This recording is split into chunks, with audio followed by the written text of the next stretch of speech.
Buenos días, hoy es lunes 20 de octubre del año 2025. Transmitimos desde Cuenca, Patrimonio Cultural de la Humanidad. A esta hora saludamos y damos la bienvenida a la señora Marcela Arellano, presidente de la Confederación Ecuatoriana de Organizaciones Sindicales Libres, CEOLS. Doña Marcela, buenos días, gracias por aceptar la invitación. El tema de esta entrevista, las movilizaciones. El gobierno, en un comunicado oficial, ha dicho que no hay condiciones para el diálogo, por lo tanto, el paro continúa. ¿Cuál es la posición de las CEOs? Buenos días. Buenos días, estimado Jaime. Efectivamente, varias organizaciones del movimiento indígena, del movimiento campesino, que están en este momento en acciones de movilización, de paro, de resistencia, han ratificado que las acciones continúan. No hay diálogo, primero porque no hay interlocutor válido frente al gobierno. El gobierno no quiere dialogar, lo ha dicho permanentemente la vocera de Carondelet, ha dicho que no quiere el gobierno dialogar, que las medidas se imponen porque se imponen. Este es un gobierno de oídos sordos, que no le importa a la población. Recordemos las características del gobierno de Noboa. Noboa es un personaje que nació en Estados Unidos, que creció en Estados Unidos, que tiene muy poco raigambre ecuatoriano. Pero además es un gobierno que está estrechamente vinculado a las instituciones internacionales, al Fondo Monetario Internacional, al Banco Mundial. Estas instituciones, cuando hacen préstamos a los países que están en la periferia del desarrollo, impone determinadas Condiciones, condiciones. condiciones. Vivimos Así. endeudados. Sí, seguimos endeudados, seguimos con imposiciones del Fondo Monetario y lo que le interesa al gobierno de Noboa es garantizar el pago de la deuda externa, ¿sí? Y de las condiciones que están impuestas por el FMI. Para ello ha dictado primero, recordemos que el año de periodo, el año y medio que tuvo de periodo de muerte cruzada, impuso varias restricciones, abrió al mercado las empresas públicas, sobre todo las hidroeléctricas, el sector eléctrico, digamos, el sector de energía, sí, pero además inició un proceso de reforma tributaria que agredió terriblemente al pueblo ecuatoriano. Varios, digamos, actores del sector medio, pero también actores productivos, se opusieron a esta medida, sin embargo, la implementó. Le recuerdo que el año pasado se incrementó el IVA del 12 al 15%. Este es un impuesto regresivo, Claro, un y la gente impuesto que pregunta, Marcela, y la gente pregunta, ¿y en dónde está ese dinero recaudado? Esos tres puntos, ¿dónde están? yo creo que está absolutamente claro que está en dos cosas, ¿no? Primero, el pago a la deuda externa. No había recursos, no puso ningún recurso, ningún centavo para la seguridad. Recordaremos que ese fue el El objetivo, motivo. incrementar estos 3 puntos del IVA para que vaya a temas de seguridad. Pero luego, ahora, este año, ya con la presidencia, lo que ha hecho es asegurarse, por ejemplo, esta ley de la caridad para la fuerza pública, ¿no? De perdón de impuestos para que haya donaciones a la fuerza pública. Eso quiere decir que no se está destinando este 3% a la seguridad. Lo que sí ha hecho es comprar, eso es lo que observamos, ¿no? En las movilizaciones que hemos tenido, los plantones que hemos convocado desde el Frente Unitario de Trabajadores, lo que hemos observado es que tienen importantes instrumentos para la represión, Claro, se han bombas lacrimógenas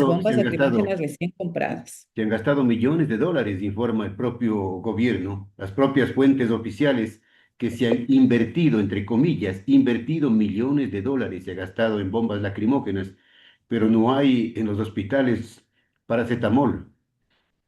Sí, la otra cuestión que ha ocurrido durante estos ya más de 2 años de gobierno de Noboa, 2 años y medio de gobierno de Noboa, es una reducción ya en la práctica, ¿no? Hemos tenido una reforma política con las últimas 5 leyes que son de carácter inconstitucional, ya 2 leyes han sido declaradas inconstitucionales, otras leyes están con medidas cautelares para que no se implemente, porque precisamente están en contra de la Constitución, de los derechos que nos otorga la Constitución a las y los ecuatorianos. Entonces, digamos, allí hay una reforma política, legal, regresiva, pero además hay una práctica antipopular que ha implicado, por ejemplo, reducción del presupuesto en el área de salud, en el área de educación y en el área de seguridad, que son, digamos, áreas centrales para apoyar el momento de precarización, porque además ha habido reducción del empleo decente en el Ecuador, del empleo digno, y lo que se ha generado es empleo precario a través de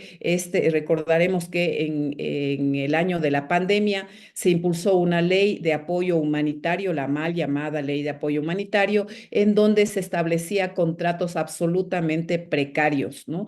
Y los empleos que se están obteniendo en este último periodo y sobre todo en el periodo de Novoa son contratos absolutamente precarios, es decir, las condiciones de vida, de trabajo de la población ecuatoriana se han visto reducidas, precarizadas. El pueblo ecuatoriano podemos decir que está viviendo en medio de la pobreza, en medio de la precarización, de la inseguridad, con un baño de sangre ocurrido precisamente por los grupos criminales y con un terror de Estado que se ha desatado infamemente durante los días de paro. Ya vamos para el mes de paro y hay 3 muertos, pero además hay una serie de detenidos, hay gente que está desaparecida, sí, y la violencia. Nosotros no podemos decir que las Fuerzas Armadas y la policía es gente del pueblo, no es gente del pueblo, ha asumido un rol, ser guardianes del gobierno opresor bananero que tiene vínculos con negocios ilegales ilícitos. Recordemos el proceso que tiene en Europa la gente vinculada a las empresas Novoa. Entonces, digamos, esta es una situación absolutamente grave, muy precaria en la que está viviendo el pueblo ecuatoriano. Marcela, la organización que usted preside, que dirige, continuará apoyando y participando en las manifestaciones. El Frente Unitario de Trabajadores se ha declarado en sesión permanente. Nosotros hemos estado permanentemente movilizados. El día de ayer estuve acompañando a las compañeras, sobre todo mujeres, las que estuvieron demandando en fiscalía la liberación de Leonardo. Leonardo fue apresado. Yo vivo en el norte de Quito, en Calderón, en la zona de Calderón, y San Miguel del Común y Santa Ana, Santa Anita de Calderón son comunas indígenas que están ubicadas precisamente en Calderón. Yo pude escuchar todo el bombardeo, todo el ataque de las Fuerzas Armadas, de militares y policías hacia la comuna de San Miguel de Calderón, hacia Santa Anita de Calderón. La información que nosotros tenemos es que el muchacho que fue apresado, les pedía a los policías que dejen de lanzar bombas porque en su casa había una bebé de 6 meses. Claro. Y obviamente El joven que le sacaron de su casa, dice usted. Le así es. sacaron de su casa con golpes. Él estaba regresando de dejar a la bebé en una casa vecina, en una casa de una persona conocida, precisamente por los gases que estaban allí acumulándose en Santa Anita de Calderón. Y les dice a los policías, ya Se ve el dejen de video, las se ve el bombas, video. hay Ajá. niños. Y comienzan a perseguirle, él no logra llegar a su casa, llega a la casa de un vecino, en la casa del vecino se refugian y de ahí los sacan.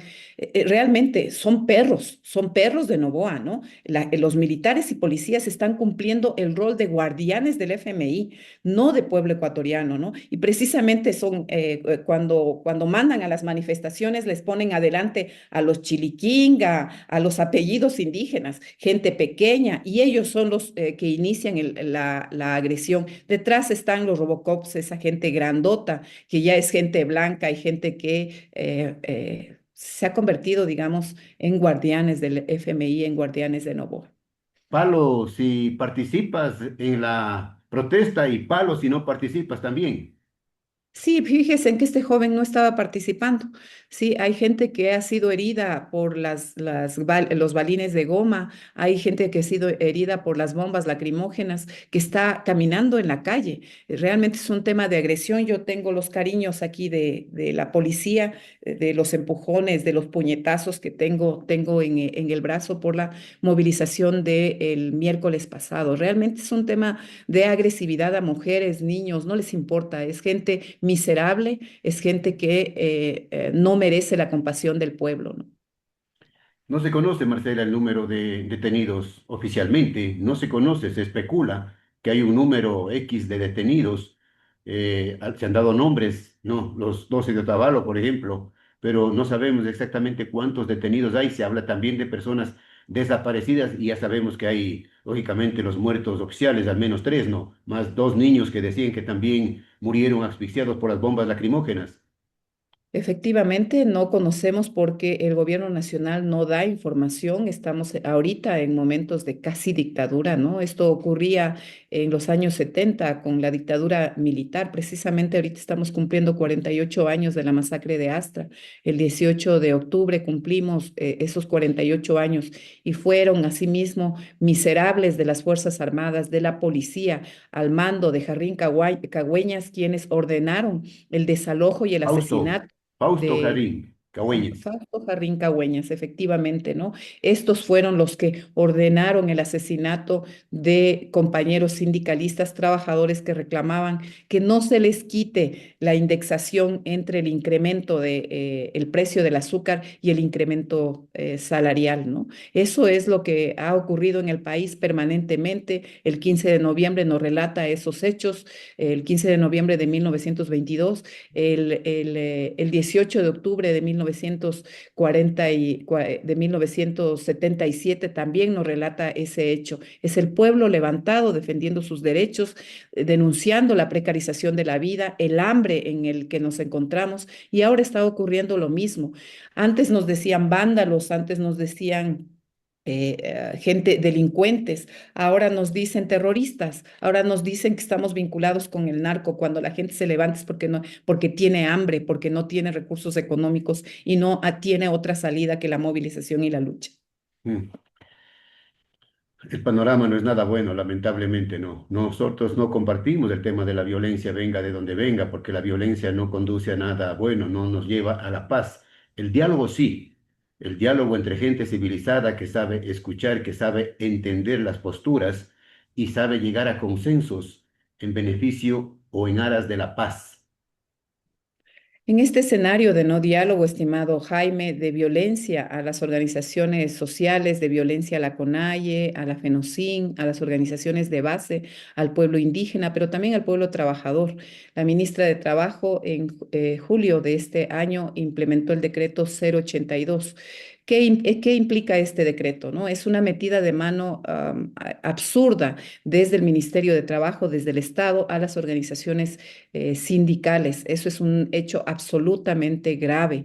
Ya ha denunciado ante la OIT está haciendo seguimiento del tema, le ha pedido a la ministra de Trabajo que derogue ese decreto, que modifique el decreto. Ella se comprometió con el Frente Unitario de Trabajadores, pero también se comprometió con la OIT y hasta el momento no lo ha hecho. Claro. Obviamente, ahora quieren elevar a ley este acuerdo ministerial. Eso es un hecho grave. Nosotros seguiremos denunciando, nosotros seguiremos movilizándonos y obviamente defendiendo los derechos de las y de los ecuatorianos. Nosotros esperamos que el pueblo ecuatoriano que puso a este gobierno Noboa también en las urnas y en la consulta popular le diga ahora no, porque está poniendo la constitución, una constitución que tiene digamos, una serie de errores, efectivamente, pero que en este momento, sin diálogo, sin acuerdo nacional, ¿sí? Recordemos que los momentos de constituyente son un momento de diálogo y de acuerdo nacional,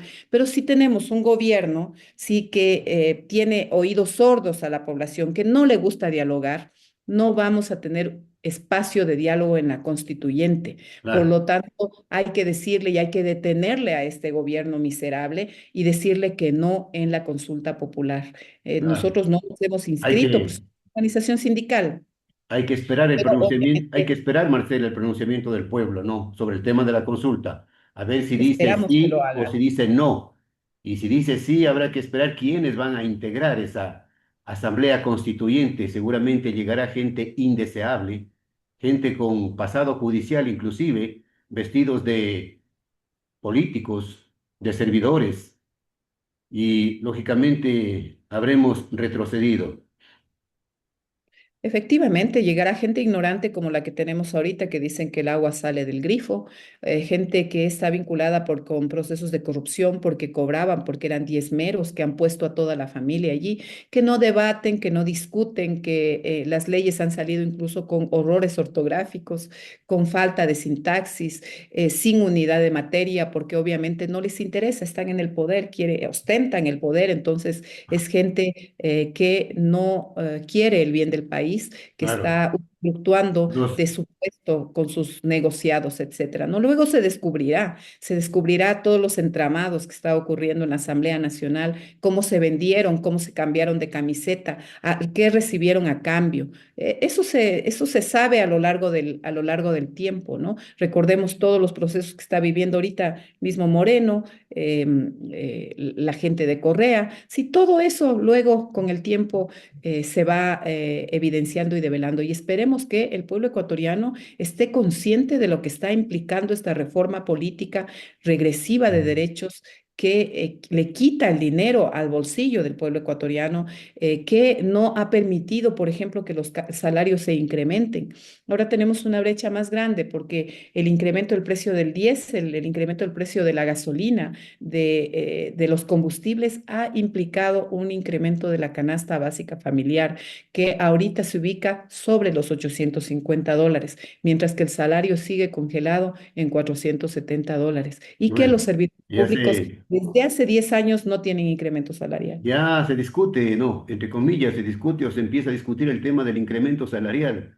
Seguramente serán mesas de diálogo inútiles y todo quedará en nada. Este año le tocaba la posesión a un nuevo Consejo del Trabajo y Salarios. Lo que hizo la ministra es asegurarse que lleguen sus amigos. Aseguró que los participen organizaciones de hasta 1.000 representantes, ¿no? Y convocó a una serie de organizaciones fantasmas, a una serie de organizaciones vinculadas con la CUT, con la corrupción de la CUT. Ustedes saben lo que implica esta Central Unitaria de Trabajadores Pero ya impuesta está, por el pues, gobierno. el principal está prófugo, Así es. huyó, se fue llevando, dicen que más de $800.000 y chao. Ajá. Y esa gente es la que está ahorita planteando el diálogo con la ministra y con los empleadores sobre el salario básico, ¿no? Una gente que no tiene nada que ver con trabajadores que están en el sector privado, porque ellos son los que se benefician con el Esa incremento fue la salarial. herencia del nefasto correísmo, ¿no? Así es, lamentablemente este gobierno ha seguido al pie de la letra, la ministra de Trabajo ha seguido al pie de la letra la fórmula de división, de exclusión de las organizaciones sociales y sindicales históricas en este país. Bueno, el CEOLS o la CEOLS, la central, eh, participará activamente en la campaña por el no, en la consulta. Nosotros no nos inscribimos, nosotros vamos a poner Lo van a nuestra apoyar postura de por el no activamente. a nuestros afiliados, ¿no? Obviamente que tenemos esa obligación de orientar a los afiliados de la CEOLS a votar por el no en la consulta popular, ¿no? Afiliados y a sus familias. Perfecto. Finalmente, doña Marcela, un mensaje en estos momentos difíciles para el pueblo ecuatoriano. ¿Cuál es su mensaje? ¿Cuál es su llamado al pueblo? Un llamado al pueblo ecuatoriano a la unidad. Es necesario unirnos en los barrios, en las fábricas, en las escuelas, demandar un Estado de Derecho. Recordemos que la Constitución ubica al Ecuador como un Estado de derechos, por lo tanto, esa es la función fundamental del Estado, preservar los derechos de las y de los ecuatorianos. Y obviamente a movilizarse para defender los mismos. Si no nos movilizamos, podemos perderlos y y estamos a punto de perdernos, ¿no? Llamar al pueblo ecuatoriano a reflexionar que la gente que está en movilización no es terrorista, es gente trabajadora, emprendedora, son artesanos, son artistas, es gente que la hemos calificado incluso a nivel mundial como los embajadores del Ecuador en el mundo, porque es gente comerciante. Entonces hay que respaldarlos, hay que solidarizarnos, porque la lucha de ellos es nuestra lucha. Claro, pero hay infiltrados también, ¿no? Que crean el caos. Las movilizaciones son pacíficas. El cierre de vías incluso es un derecho, ¿no? Es el derecho a la resistencia, pero también efectivamente hay infiltrados. La misma policía, los hemos ubicado, a veces los sacamos, ¿no? En nuestras movilizaciones también ha habido ese grupo de gente que se infiltra, primero para identificar quiénes son los dirigentes, segundo para hacer vandalismo, ¿no? Las movilizaciones del FUT, las movilizaciones de los estudiantes han sido movilizaciones pacíficas que han sido atacadas y reprimidas por los vándalos de la Policía Nacional y del Ejército. En Cuenca hubo una manifestación, varias han habido, pero en la última gritaban por las calles de la Cuenca Patrimonial, gritaban, presidente racista, tú eres el terrorista. Sí, las organizaciones de las CEOLS, del Frente Unitario de Trabajadores, se movilizaron precisamente el día miércoles pasado. Estuvimos pendientes de esa fuerte movilización y ese era el grito, ¿no? Quiero saludar también al pueblo cuencano. He estado varias veces ahí. Estuve en la movilización del agua, una movilización hermosa, pacífica, hubo un intento de impedir la movilización. Recordemos que el ejército y la policía se apostó en las afueras de Cuenca para impedir el ingreso de comunidades a esta movilización que fue hermosa, colorida y que puso en el centro de la lucha el agua, la naturaleza, los derechos de la naturaleza, en contra de la minería, en contra del gobierno minero también. Ujú. Necesitamos una movilización de esas características a nivel nacional, poniendo la vida en el centro, poniendo los derechos de las personas, la vida digna en el centro, ¿no? En contra de este presidente terrorista, efectivamente. Bien, gracias a la señora Marcela Arellano, presidente de la Confederación Ecuatoriana de Organizaciones Sociales Libres, CEOS. Doña Marcela, que tenga un buen día. Buen día, Jaime, que esté muy bien. Hasta luego.